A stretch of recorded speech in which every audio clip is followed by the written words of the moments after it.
Buenas, ¿qué tal? ¿Cómo les va? ¿Cómo va el estudio? Bueno,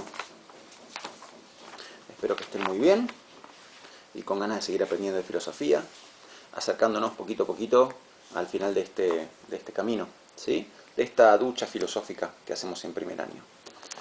Bien, gente, a ver, hoy nos toca avanzar, pero antes de eso un par de palabras sobre el diálogo que estuvimos trabajando la vez pasada, ¿no?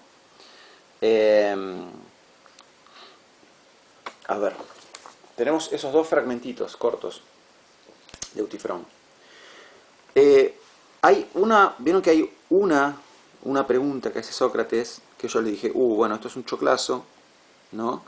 Eh, de lo cual quisiera volver a hablar. O sea, si vamos al primer fragmento, ¿no?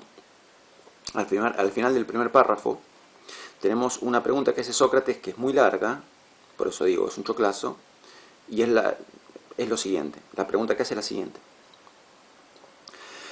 Es que lo pío en sí mismo no es una... Ven que tuve que tomar aire para leerlo. Es que lo pío en sí mismo no es una sola cosa en sí, en toda acción, y por su parte lo impío no es todo lo contrario lo pío, pero igual a sí mismo, y tiene un solo carácter conforme a la impiedad, todo lo que vaya a ser impío. Acá, recuerden, yo ya les conté, Sócrates cuando habla con alguien, ¿no? Eh, lo hace aparte, ¿no? Aparte de que lo hace primero como de decir que sabe para después mostrarle que no sabe y todo eso. La manera normal en que opera Sócrates es proponerle premisas a la otra persona, procurar que la otra persona acepte esas premisas y cuando lo logra, avanza. Cuando lo logra, avanza, ¿no? En general, lo que encontramos en la mayoría de los diálogos es que cuando Sócrates propone premisas, la otra persona las acepta sin ninguna objeción, ¿no? ¿Qué es lo que hace acá Eutifrón? Fíjense que le dice sin ninguna duda Sócrates, o sea que ahí aceptó, al decirle sin ninguna duda Sócrates, lo que está diciendo es, acepto todas las premisas que me estás planteando. Bien, el tema es, ¿cuáles son las premisas que le está planteando? Y están más o menos, más o menos no, están todas contenidas en esta pregunta que le acaba de hacer Sócrates. Es que lo pío en sí mismo no es una sola cosa en sí, en toda acción, y por su parte lo impío no es todo lo contrario lo pío, pero igual a sí mismo, y tiene un solo carácter conforme a la impiedad, todo lo que vaya a ser impío. Ok. Eh, Entonces, lo siguiente, como acá vemos que Eutifrón acepta todas esas premisas, lo siguiente que hay que hacer es ver cuáles serían las premisas que Eutifrón aceptó. Para eso, ¿qué hay que hacer? Hay que ponerse a analizar muy detenidamente este largo choclazo que dice Sócrates acá, esta larga pregunta. El asunto es que hay unas cuantas premisas que Sócrates le está planteando ahí a Eutifrón. Yo la vez pasada lo resumí en tres. Digo todo esto para qué? Para decir que no, ese resumen que yo hice no agota las premisas que está planteando Sócrates acá. Hay más que tres premisas. ¿Sí? Hay más que tres. Yo resumí demasiado. Y tengo pensado dejarlo así. No quiero meterme más en ese tema. Porque no me interesa tanto. No me interesa que nos pongamos muy, muy analíticos y analíticas con este texto, con Eutifrón. ¿Sí? Yo lo estoy usando como disparador. Porque con este texto ven muchas cosas. Empiezan a conocer el modus operandi de Sócrates, cómo interroga Sócrates a la gente, ven que agarra siempre a personas que son expertas en sus campos, ¿no? Siempre no, por lo general interroga a personas que son expertas en sus respectivos campos, en sus respectivas áreas, ¿no? Pueden ver también el hecho de que Eutifrón, Sócrates, ¿no? Siempre quiere ir a la idea en sí, ¿no? Y vemos algo muy importante, que es que los ejemplos no nos permiten conocer la idea, que la idea es el paradigma, la idea es lo que nos permite medir como parámetro, como medida, como patrón, si un ejemplo es realmente un ejemplo, o qué tan buen ejemplo es, ¿no? Porque uno puede decir, bueno, para saber qué tan bella es esa flor, yo necesito saber qué es la belleza. Entonces tomo la belleza como parámetro, no solo para saber si la flor es bella o no es bella, sino para saber qué tan bella es, porque hay flores más bellas que otras. Bueno, pero todo eso parte de qué? De tener la idea. el paradigma, el parámetro, el patrón. Y por eso, por ahí hay que arrancar. Y no es nada fácil llegar a eso. Fíjense que Eutifrón no lo está logrando. Trata de darle ejemplos y Sócrates le dice, no, ejemplos no te pido eso. ¿Cierto? Bien, para cerrar lo que es este diálogo, que después avanza mucho más. Hubo un año, 2017, en que yo lo di completo, Eutifrón. En el diálogo Eutifrón no se llega a resolver el problema, les aviso por si se piensan que más adelante en el texto se resuelve. El pobre Eutifrón hace, cuando uno lee el diálogo completo, no fragmentos, sino el diálogo completo, uno ve que el pobre Eutifrón hace muchos esfuerzos, ¿no? Por contestarle a Sócrates qué es la piedad. Por ejemplo, más adelante le dice, bueno, Sócrates, pará. La piedad es lo agradable a los dioses, ¿no? Y todas las cosas que agradan a los dioses van a ser pías. Todos los actos que agraden a los dioses van a ser píos, porque la piedad es lo agradable a los dioses. Y todos los actos que desagraden a los dioses van a ser impíos, porque la impiedad es lo desagradable a los dioses.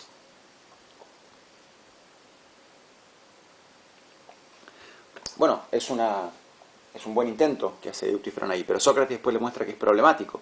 ¿Por qué? Porque cosas que pueden ser agradables para un dios pueden no serlo para otro. Justamente, ¿no? Piensen en los dioses griegos tienen muchos desacuerdos entre sí, muchas peleas, ¿no? No es una religión monoteísta. Entonces, Sócrates le dice, bueno, pero lo que puede ser agradable para un dios, para otro puede ser desagradable. Entonces, ahí tendrías una acción que es al mismo tiempo pía e impía. Pía porque le agrada a tal dios, impía porque le desagrada a tal otro dios. Entonces llegamos a una contradicción. Bueno, y así. Y Sócrates le pregunta y Eutifrón, pobre, hace lo que puede. Y el diálogo aparte termina de una manera muy graciosa, que es que Eutifrón le dice a Sócrates, cuando ya Eutifrón está cansado, le dice, bueno, me acordé que tenía que hacer algo. Y se va. Así nomás termina. Este es el humor de Platón, ¿no? A mí por lo menos me encanta ese humor filosófico. Y se cansa y se va. Y se me acordé que tenía que hacer algo. Y se va. Y aparte, Sócrates se queda ahí diciendo, mientras Eutifrón se aleja, le dice, no, amigo, no te vayas. Yo tenía la esperanza de que con vos iba a aprender qué es la piedad. Y se queda hablando, y Eutifrón se sigue alejando, ¿no? Y ahí queda el diálogo. Bueno, en fin, eso como para decirles algo acerca de este diálogo Eutifrón. Porque apenas tenemos dos fragmentos, ¿no? Bien, vamos al siguiente. Escuchen. Yo sigo haciendo recortes de contenidos porque el tiempo es muy cruel. ¿Sí? Yo les dije que me propuse no pasar de 25 videos. Este es el número 23, así que tengo este video y dos más para sacarles el mayor jugo posible, sin ir con el demonio haciendo videos de 2 horas ni nada de eso, o de 1 hora 40 como ya he hecho alguna vez en alguna materia. Bueno, sin irnos al demonio, vamos a ver cuál es el mayor jugo que le podemos sacar a este video 23, el 24 y el 25, y ahí estaremos cerrando la materia. Bueno, escuchen. Vamos a hacer lo siguiente. Vamos a ir a Menón. ¿Sí? Busquen en sus fragmentos donde empiezan los de Menón. Creo que en el compilado que les di está a continuación de Eutifrón. Creo que lo puse justito a continuación. Digo eso porque yo acá tengo un compilado de textos que no es justo el que les pasé. Hagan eso, vayan dentro del compilado de textos, vayan a Menón, ¿sí? Van a ver que dice Menón 70A-71B. Cuando hayan llegado ahí están a donde quiero que vayan. Bueno, ya estamos en otro diálogo más complejo y con cosas bastante interesantes. Entonces, vamos a trabajar ahora con este otro diálogo, ¿sí? Que es Menón. Ok.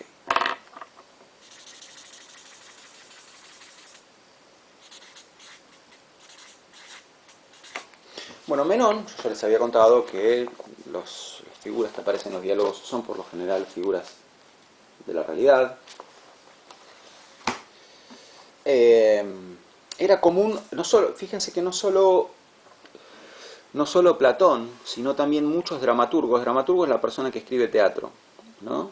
Los dramaturgos de la época, especialmente los que escribían comedia, escribían comedias, decía, los que escribían comedias en la época, digamos, los dos principales géneros teatrales que tenían los griegos eran la tragedia y la comedia. Después había otra cosa que se llamaba drama satírico, pero eso es una cosa muy aparte. Pero lo principal es la tragedia y la comedia. Para la tragedia por lo general usaban personajes mitológicos y para la comedia usaban por lo general, a veces usaban personajes mitológicos, pero también muchas veces personas reales y a veces personas reales y vivas, contemporáneas, ¿no? Que es lo mismo que hace Platón en sus diálogos. Más adelante en la historia de Grecia eso después fue prohibido. Y es un tema interesante de debate. Tema interesante de debate al día de hoy, porque si se fijan, hay debates al día de hoy sobre qué hace si... Bueno, está pasando con series de Netflix, ¿no? Que hay series que tienen problemas, a veces hasta problemas legales, por cómo te muestran en una serie un cierto, o sea, hay un personaje X tal, ¿no? Que está vivo hoy en día, aparece en una serie, bueno, ¿y cómo te lo muestran? Uno puede preguntarse, bueno, el artista no tiene derecho a mostrártelo como quiera, como se le cante, porque en eso consiste el arte, puede ser, y la persona no tiene a su vez derecho a protestar si se lo muestra a él o a ella de una manera que no le gusta. Y si murió, ¿los familiares no tienen derecho a protestar sobre eso? Es un tema interesante de debate. A mí me parece, yo pienso que cuando una democracia está bien madura, hay libertad absoluta para estas cosas. Me parece que estos problemas aparecen cuando una democracia empieza a tropezar, ¿sí? A desequilibrarse. No digo caer. Lo que digo es que en una democracia perfecta debería haber libertad total. Pero bueno, esa es la opinión de Pablo Nieto, ¿no? De hecho, ¿y por qué lo digo? Porque hay obras filosóficas como esto, teatrales, que nunca se hubieran escrito y que hoy en día no las tendríamos si el artista o filósofo, como Platón en este caso, no hubiese tenido la libertad para hacer lo que quisiera y poner los personajes que quisiera en sus textos, ¿no? ¿Qué hubiera pasado si a Platón se le hubiera prohibido poner estos personajes en sus textos, personajes que eran personas reales? ¿Podría haber escrito estos diálogos que ahora estamos estudiando? Bueno, es un debate abierto. Digo, yo dije esto por decir lo que pienso al respecto, ¿no? Pero es un debate abierto al día de hoy, continúa al día de hoy. Igual que el debate esté abierto y continúe, ya es un indicio igual de que estamos en democracia, porque en un sistema no democrático este debate no existe y ya está. Lo que está prohibido y listo, digamos, ¿no? Así que bueno, muy bien. Bueno, vamos con Menón entonces. A ver, primero les cuento, el fragmento con el que arranca, ¿sí? Ven que arrancamos en 70A, ¿no? 70A. Recuerden que esto significa página 70 de la edición de Stefanus de las obras completas de Platón, columna A, ¿sí? Esta edición contiene las obras completas, entonces si dice 70A significa página 70 de la edición de Stefanus, pero no página 70 de Menón, página 70 de las obras completas. Entonces, en esa edición de las obras completas, antes de llegar a Menón, tenés otros textos. Por eso Menón arranca en la página 70 de las obras completas. ¿Sí? Arranca en la página 70 porque en esa edición antes tenés otros textos platónicos. ¿Sí? Por ejemplo, Eutifrón. Ven que Eutifrón tiene un número muy bajo, un número de página muy bajo. ¿Sí? Página 5. ¿Sí? Entonces ya ven que Eutifrón estaba antes, en esa edición estaba bastante antes que Menón, ¿no? En esa edición Menón arranca en la página 70. Entonces, 70A. Esto es el comienzo del diálogo Menón. Conversan Menón y conversa Sócrates. Menón era un orador. Orador es la persona especializada en hablar en público. Bien, fíjense lo que le pregunta. Qué curioso, ¿no? Que este diálogo arranca con Menón preguntándole algo a Sócrates. En este diálogo no es Sócrates el que arranca preguntando, sino que Menón le pregunta algo a Sócrates. Otra razón por la que me parecen interesantes los diálogos platónicos. Platón va probando las variantes. Va probando variantes dentro de los diálogos. Prueba diferentes estructuras, diferentes maneras de de encarar el texto. Entonces él cuando escribe este texto, dice, bueno, se ve que el día en que se levantó una mañana de mucho calor en Grecia y pensó, ¿cómo vamos a escribir un nuevo texto? ¿Qué puedo hacer para variar lo que vengo haciendo hasta ahora? A ver, que empiece preguntando a otro. Que en vez de que Sócrates pregunte, le pregunten a Sócrates y veamos qué pasa. Y se pone a experimentar, ¿no? Entonces, en este texto, Menón pregunta a Sócrates. ¿Y qué le pregunta? A ver, le dice, ¿me puedes decir, Sócrates, ¿es enseñable la virtud? Bien. Él le dice, ¿es enseñable la virtud o no es enseñable, sino que solo se alcanza con la práctica? O ni se alcanza con la práctica ni puede aprenderse, sino que se da en los hombres naturalmente o de algún otro modo. Bien, alto, alto, alto. A ver, un par de aclaraciones. Empecemos por esta palabrita complicada que es virtud. Virtud. Y que nos puede engañar un poco. ¿Sí? Virtud. A ver. La virtud, cuando en español vemos la palabra virtud, automáticamente pensamos en virtudes morales, valga la redundancia, pero en cosas buenas de una persona a nivel moral, Entonces, si uno dice tal persona tiene virtud, uno enseguida piensa en cosas como, por ejemplo, tal persona, no sé, es responsable, comprometida con sus obligaciones, se preocupa por sus seres queridos. Enseguida pensamos en virtudes en el plano moral. Cuando uno piensa en cuántas virtudes tiene tal persona, en general, no digo que no, pero en general no pensamos en virtudes no morales. ¿Y cuáles serían virtudes no morales? O sea, características buenas, pero no de orden moral. Serían, por ejemplo, qué sé yo, correr rápido sería una virtud, tener fuerza sería una virtud, ser bueno para las cuentas sería otra virtud, ¿sí? No digo que no pensemos en eso, yo lo que voy acá es a lo siguiente, ¿con qué asociamos, en español, con qué asociamos habitualmente la palabra virtud? En general, tendemos a asociar la palabra virtud con lo moral, con características buenas de una persona a nivel moral. Bueno, ahora, ¿cuál es la palabra griega que aparece acá? Si nosotros leyéramos el texto griego, ¿sí? Si supiéramos leer en griego, ¿cuál es la palabra? Yo, tengo un manejo muy básico del griego, ¿sí? No es que digo esto como diciendo yo soy un genio del griego. Tengo un manejo muy básico. Pero de todas maneras, digo esto ¿por qué? Porque, ¿cuál es la palabra? Este texto está traducido del griego antiguo, del griego del siglo IV a.C., del griego que se hablaba 2400 años atrás, del siglo, sí, 4 a.C. Decía, esto está traducido del griego antiguo al español actual. Entonces, ¿cuál es la palabra griega que aparece en el texto original? Palabra que el traductor ha elegido traducir como virtud. Pero ¿cuál es la palabra griega que aparece en el texto original? La palabra griega que aparece ahí es la siguiente.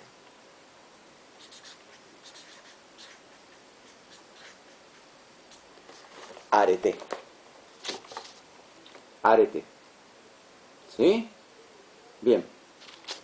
La palabra arete es muy difícil de traducir al español porque no hay una palabra exacta que traduzca el significado de arete al español. Pero en principio uno podría decir que arete, a mí la palabra que más me gusta para traducir arete, repito y grábense esto por favor, ¿sí? No hay una palabra en español que traduzca bien la palabra griega arete. Entonces, cuando no hay una palabra que la traduzca bien, uno busca un conjunto de palabras que juntas traduzcan más o menos ese significado. Entonces, como pueden ver, el traductor de las diferentes palabras que podía elegir, eligió virtud.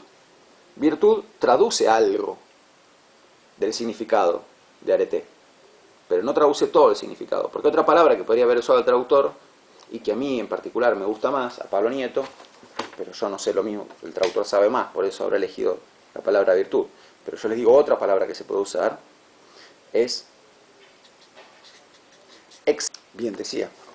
La otra palabra que se podría haber usado es la palabra excelencia. Y hay más, ¿sí? Pero repito, ni virtud termina de ser una buena traducción de arete, ni excelencia termina de ser una buena traducción de arete, ni ninguna palabra, ¿sí? Entonces, uno, repito, lo que hace es dar una aproximación al significado de la palabra griega. Entonces, arete en griego es una palabra más amplia, o sea, arete, la palabra arete en el idioma griego tiene un significado más amplio que el significado que le damos en español a la palabra virtud. Entonces, uno en griego, uno puede decir, para decir, por ejemplo, ¿no?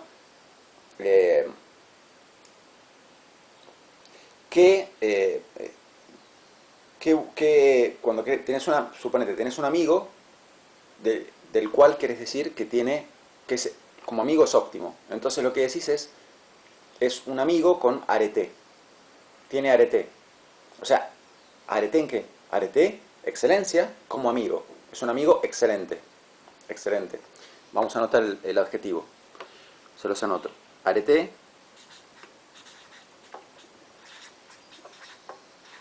Aristos. A ver. Espero no complicar mucho con esto, pero me parece que puede venir bien para que se entienda. Arete es el sustantivo. Aristos es el adjetivo. Entonces, para decir tal cosa es excelente, fulano es excelente, o tal caballo es excelente, decís es aristos. Aristos, ¿sí? Entonces, aristos significa excelente. Arete significa excelencia. Entonces, que alguien es aristos significa que tiene arete. Como en español decir que alguien es excelente significa que tiene excelencia. Pero repito, esta excelencia, la excelencia de la arete en griego, hace referencia a algo no necesariamente moral. No necesariamente moral. Por ejemplo, bueno, el ejemplo que di sí es moral, porque si digo que alguien es un amigo aristos, o sea, tiene arete en la amistad, estoy haciendo referencia a algo moral, pero también puedo decir que esa persona es aristos como atleta, tiene arete en el atletismo. ¿Ven a lo que quiero llegar? Entonces, en griego vos podés decir, es un amigo aristos, o sea, un amigo con arete, y cuando decís eso, ¿qué estás queriendo decir? Es excelente como amigo, porque te da una mano siempre, porque es leal, etcétera, etcétera. O puedes decir, es un atleta aristos, o sea, un atleta con arete. Y ahí no te estás refiriendo a que te da una mano ni nada de eso, te estás refiriendo a que salta muy alto, salta muy lejos, corre muy rápido, etcétera, etcétera. Lanza muy lejos. ¿Sí? Bueno, todo eso, ¿no? Entonces ven que la palabra arete cubre estas dos cosas, ¿sí? Cubre estas dos cosas. Y repito, arete es el sustantivo, es como decir excelencia en español, o virtud, y aristos es el adjetivo, como decir excelente en español o virtuoso en español. Ok. Bien, vamos medio renglón ya. Vamos medio renglón. Pero bueno, repito, a mí esto es lo que me encanta de la filosofía, ¿sí? Por eso con filosofía uno puede agarrar 10 páginas y tener para entretenerse semanas. Bueno, entonces, volvemos al texto. Fíjense lo que Menón le está preguntando a Sócrates. ¿Me puedes decir, Sócrates? O sea, ¿me puedes contestar lo siguiente? ¿Es enseñable la virtud? Pregunta interesante, ¿no? La virtud, la excelencia, la arete, ¿se puede enseñar? Pero a continuación le hace otra pregunta. ¿O no es enseñable, sino que solo se alcanza con la práctica? Y a continuación le hace otra pregunta.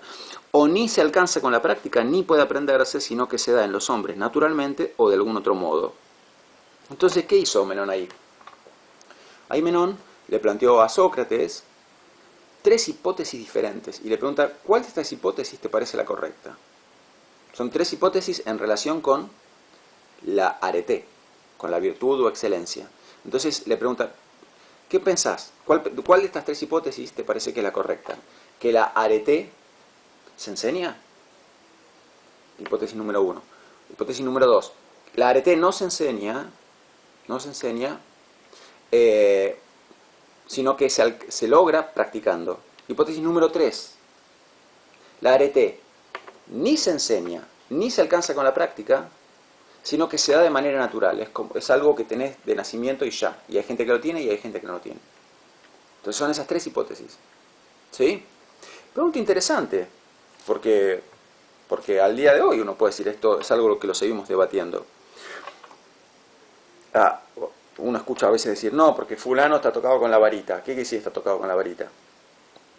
Quiere decir, tiene un don natural para eso. O a veces uno escucha decir, no, la verdad que cómo se ganó lo que logró, con mucho esfuerzo. O uno también puede decir, está tocado con la varita y aparte se mata en lo que hace, con lo cual logra resultados óptimos, logra arete. Es aristos en lo que hace. Bueno, entonces, pero aparte uno puede decir, bueno, pero fíjense que siempre que habla le agradece a su entrenador, o le agradece a, no sé, a sus profesores, o etcétera. Entonces uno puede, ahí está el debate del que está hablando Menón. La excelencia se enseña, se desarrolla con la práctica, o ni se enseña ni se desarrolla con la práctica, sino que es algo que está de nacimiento y punto, o no, y que algunas personas lo tienen de nacimiento y otras no. Bien. ¿Qué le va a contestar Sócrates? Siendo Sócrates ya saben que no le va a decir. A ver, una persona normal, por así decirlo, si le preguntas esto te va a decir, y para mí que se desarrolla con la práctica. O te va a decir, y para mí que se desarrolla con la práctica, pero aparte, algunas personas están favorecidas porque tienen un don. Otra persona te va a decir, no, para mí que es algo que se enseña, pero aparte que tiene que practicarse. En fin, cualquier persona, digamos, repito, como normal, entre comillas, a quien le preguntes esto, te va a contestar con alguna de estas hipótesis. Bueno, pero Menón no tuvo mejor idea que preguntárselo a Sócrates. Entonces Sócrates, que no es una persona normal, en el mejor sentido de la palabra, no le va a decir, sí, para mí es lo primero, o lo primero y un poco de lo segundo, no le va a decir ninguna de esas cosas, sino que le contesta con toda esta perorata, ¿sí? Toda esta perorata. Fíjese que lo que Sócrates le contesta abarca hasta el final del fragmento. Hasta el final del fragmento. No me interesa detenerme en los detalles de la perorata, pero le dice, a ver, Menón, fíjense cómo arranca, ¿no? Menón. Ese es como nuestro... A ver, como diciendo, qué tema complicado, ¿no? Menón. Antes eran los tesalios, bueno, ahí empieza con ahí lo empieza a volver loco a Menón. Antes eran los tesalios famosos entre los griegos, tanto por su destreza en la equitación como por su riqueza, pero ahora, por lo que me parece, lo son también por su saber, especialmente los conciudadanos de tu país, etcétera, etcétera, etcétera. Y sigue. ¿Qué con todo eso? Toda esa perorata que le dice a Menón, apunta a una cosa, a decirle, a buen puerto fuiste a parar. ¿Sí? Estoy resumiendo todo este choclo de Sócrates, pero es algo así como decirle, a buen puerto fuiste a parar, ¿sí? Menón, a buen puerto fuiste a parar. Justo a mí me lo venís a preguntar. Entonces, yo me salteo varios renglones de ahí y vayan a 71a. Vayan a 71a y fíjense lo que le dice Sócrates ahí. Le dice, bueno, esto es como si a mí me preguntás, forastero, por lo visto me consideras un ser dichoso. Repito, esto es lo que Sócrates le está diciendo a Menón. Sócrates le está diciendo a Menón, hey Menón, esto es como si a mí vos me dijeras, forastero, por lo visto me consideras un ser dichoso. ¿Está bien? Bueno, vamos ahí entonces. Forastero, por lo visto, y ahí hay un error tipográfico, dice por lo visto, pero es por lo visto. Forastero, por lo visto, me consideras un ser dichoso. Dichoso quiere decir afortunado. Forastero, por lo visto me consideras un ser dichoso, que conoce en efecto que la virtud es enseñable o que se da de alguna otra manera. Entonces ahí le está diciendo, bueno, Menón, lo que hiciste es como considerarme muy afortunado, porque me estás considerando, al preguntarme eso, estás considerando que yo ya sé que la virtud es enseñable, o que sé que la virtud se desarrolla con la práctica, o que sé, etcétera, etcétera. Eso es lo que le está diciendo Sócrates. Está diciendo, bueno, Menón, evidentemente, vos me consideras muy afortunado porque considerás que yo tengo la respuesta a esa pregunta. Forastero, por lo visto me consideras un ser dichoso, que conoce en efecto que la virtud es enseñable o que se da de alguna otra manera. En cambio, yo Sócrates, en cambio yo tan lejos estoy de conocer si es enseñable o no, que ni siquiera conozco qué es en sí la virtud. Repito, yo tan lejos estoy de conocer si es enseñable o no, que ni siquiera conozco qué es en sí la virtud. Entonces le está diciendo, Menón, vos me estás preguntando cuál de esas tres hipótesis es verdadera.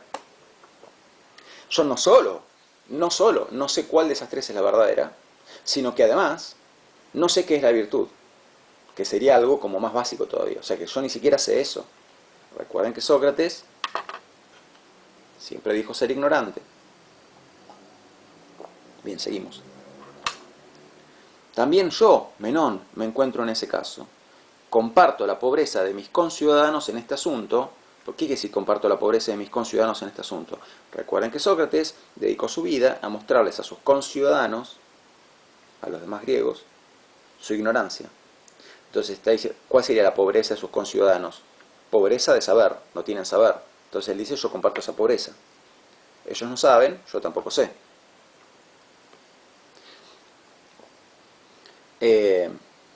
También yo, Menón, me encuentro en ese caso.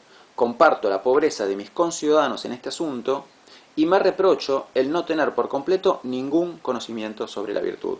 No tengo ningún conocimiento sobre la virtud, ningún conocimiento sobre la arete. Y de lo que ignora, acá dice de lo que ignora, pero es de lo que ignoro. Sí, corríjanlo en sus textos. Y de lo que ignoro, ¿qué es? ¿De qué manera podría conocer precisamente cómo es? ¿Captan lo que está diciendo ahí? De lo que ignoro, ¿qué es? ¿De qué manera podría conocer precisamente cómo es? Entonces estoy diciendo, si yo ignoro una cosa, no conozco una cosa, ¿puedo saber cómo es esa cosa? ¿Puedo saber cómo es una cosa que no conozco? Si no la conozco, menos que menos puedo saber cómo es, por el mismo hecho que no la conozco, que es lo más básico. Lo más básico sería conocerlo, pero no lo conozco. Entonces, de lo que ignoro qué es, de lo que ignoro qué es, de aquellas cosas de las que ignoro qué son, ¿de qué manera podrías conocer precisamente cómo son? Esto es lo que está diciendo, ¿sí? Bien. Vuelvo a leer el texto, pero literal, sin adaptar lo que leo. Y, de lo que ignoro qué es, ¿de qué manera podría conocer precisamente cómo es? ¿O te parece que pueda haber alguien que no conozca por completo quién es Menón y sea capaz de conocer si es bello, rico y también noble, o lo contrario de estas cosas? ¿Te parece que es posible? ¿Qué le está diciendo? Le está diciendo, bueno, a ver, si te tomamos como ejemplo a vos, alguien que no conoce a Menón, recuerden, la idea que le está queriendo mostrar acá es que si yo no conozco una cosa, menos que menos puedo decir cómo es esa cosa. Entonces él dice, si alguien no conoce a Menón, ¿puede decir si Menón es bello, rico, noble, o lo contrario de esas cosas? O sea, si Menón es feo, pobre y pérfido, deshonesto, etc. No, primero tiene que conocer a Menón. Por ahí arranca la cosa. ¿No? Entonces, todo esto es a cuento de qué? A cuento del asunto de la virtud. Porque Menón arrancó preguntándole a Sócrates, Sócrates, ¿vos qué pensás? ¿La virtud es algo que se enseña? ¿O la virtud es algo que se desarrolla con la práctica? ¿O la virtud es algo que está como un don, presente en algunas personas y en otras no? Sócrates le dice, a buen puerto fuiste a parar. Yo no tengo la respuesta a nada de eso, y no solo no tengo la respuesta a nada de eso, sino que ni siquiera sé qué es la virtud, o sea, la arete. Y al no saber qué es la arete, menos que menos voy a poder saber si la arete se enseña, o se desarrolla con la práctica, o es un don que algunas personas tienen y otras no. ¿Sí? Entonces, de la misma manera que nadie te puede decir cómo es Menón si no lo conoce en primer lugar a Menón, yo no te puedo decir si la virtud se enseña, si se desarrolla con la práctica o si es un don, no conociendo qué es la virtud. La areté. Tendría que empezar por conocer qué es la virtud y no lo sé. No lo sé. ¿Sí? Bien. Ahí. ¿Está bien? Bueno. ¿Se imagina lo que viene a continuación? Lo que viene a continuación es, vamos al siguiente párrafo y dejo como para abierto, dejo el asunto como picando para retomarlo la vez que viene. ¿Sí? Vamos al siguiente fragmento. 71D. Sócrates dice, dejémoslo pues a él, ya que, bueno, no se entiende de qué está hablando ahí porque está salteada una parte. ¿Sí? Ven que el fragmento anterior terminó en 71B. Lo que está quitado acá es 71C. Por eso no se entiende de qué está hablando. Ignoren la primera oración. Dejémoslo pues a él, ya que además está ausente. Eso ignórenlo. Y tú mismo, Menón, por los dioses, ¿qué afirmas que es la virtud? Ven como Menón arrancó preguntándole a Sócrates, y Sócrates se las arregló para dar vuelta al asunto y preguntarle él a Menón. Ven como esto es como una especie de judo que hace Sócrates, ¿no? Ven que en el judo, como que parece que uno está por hacer una toma al otro, y si el otro es rápido, invierte la toma, y ahora soy yo el que te está haciendo la toma a vos, ¿no? Bueno, esto es lo que está pasando acá. Entonces, Menón arrancó preguntando a Sócrates, y Sócrates, como buen judoka, le dio vuelta al asunto y le termina preguntando. Pero digo, ¿por qué es un buen judoka? Porque vean el desarrollo que hizo. ¿Sí? No es que, si Sócrates fuera un mal judoka, cuando Menón le pregunta, Sócrates, ¿vos qué pensás? ¿La virtud se enseña o no? ¿Está presente como un don o es algo que se desarrolla en la práctica? Y Sócrates le hubiera dicho, ¿y qué es la virtud, Menón? No. Digo, lo hizo, voy a decirlo como en criollo, la hizo bien. Le dijo, no, bueno, a buen puerto fuiste a parar, ¿no? No solo porque yo no sé la respuesta a esas cosas, sino porque para saber la respuesta a esas cosas hay que saber en primer lugar qué es la virtud. Y yo no sé qué es la virtud. Como, al igual que cualquiera de mis conciudadanos, que son todos ignorantes, yo también soy ignorante y no sé qué es la virtud. Y habría que saber primero qué es la virtud para saber contestar esa pregunta. ¿No es cierto? ¿Vos sabés qué es la virtud? Ahí va. Ese es el judo de Sócrates. El kung fu de Sócrates. El aikido, no sé, el nombre que quieran, pónganle. El arte marcial que más les guste. Bien, y ahora lo logró.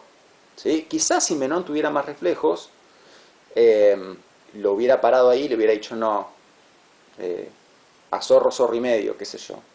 Y le contesta otra cosa. Pero Menón muerde el anzuelo. Acá muerde el anzuelo. Más adelante pasa algo interesante con Menón, ya van a ver qué es. Pero en este momento Menón mordió el anzuelo. Porque le dice, fíjense, vamos al texto.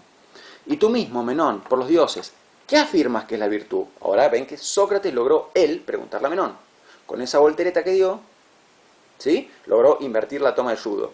Entonces, ¿qué afirmas vos que es la virtud? ¿Qué es para vos la virtud? ¿Qué afirmas que es la virtud?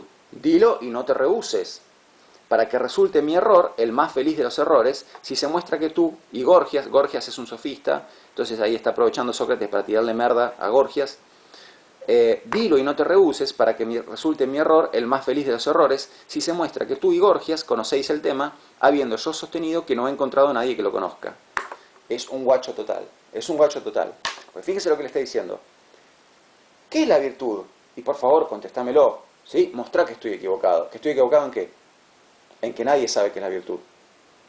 Ninguno de mis conciudadanos, ni Gorgias, ni vos. Entonces es como que le está pinchando el ego. ¿Sí? Esto como si yo te digo, la verdad que yo no sé de tal cosa. Y me parece que vos tampoco sabés. Pero por favor, mostrame que estoy equivocado. Y vos vas a querer mostrarme que estoy equivocado. Porque lo que te en juego es tu ego. ¿Sí? Entonces, le está diciendo, mostrame por favor que estoy equivocado. Mostrame que yo creo que vos no sabés del tema, pero sí sabés. Entonces, mostrame que estoy equivocado. Enseñame qué es la virtud. Porque me parece que no solo yo, ni nadie en Grecia, ni Gorgias, ni vos lo saben. Entonces, que mi error resulte el más feliz de los errores. Ojalá esto sea un error. ¿Qué error? Pensar que nadie sabe qué es la virtud. Entonces, dilo y no te rehuses. Dilo y no te rehuses. ¿Ven? ¿Ven cómo le está haciendo acá todo no sé si sería el juego, es la táctica, digamos, ¿sí? Repito, lo pincha para que él no diga, lo pincha y lo pincha para evitar que Menón diga, Sócrates, no era eso lo que estamos discutiendo. Pero Sócrates le dice, dilo y no te rehuses, para que resulte mi error el más feliz de los errores, si se muestra que tú y Gorgias conocéis el tema, habiendo yo sostenido que no he encontrado a nadie que lo conozca. ¿Por qué no encontró a nadie que lo conozca? Porque yo ya les expliqué que Sócrates se la pasa preguntándole a la gente cosas. ¿Y con qué se encuentra? Con que la gente es ignorante. Bien. Menón muerde el anzuelo. Menón muerde el anzuelo y le dice, no hay dificultad en ello, Sócrates.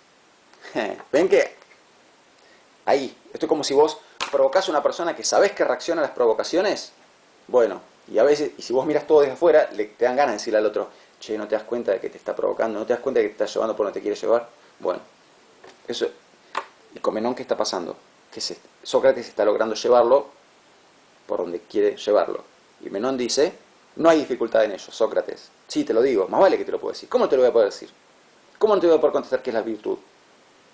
La excelencia, la arete. ¿Sí? Y ahí arrancándolo en una definición de arete. Bueno, sobre esto vamos a volver la vez que viene. ¿Sí? Hoy cortamos acá. Es un buen punto para dejar un enganche a la siguiente clase. ¿Sí? Bueno, esto es todo por ahora.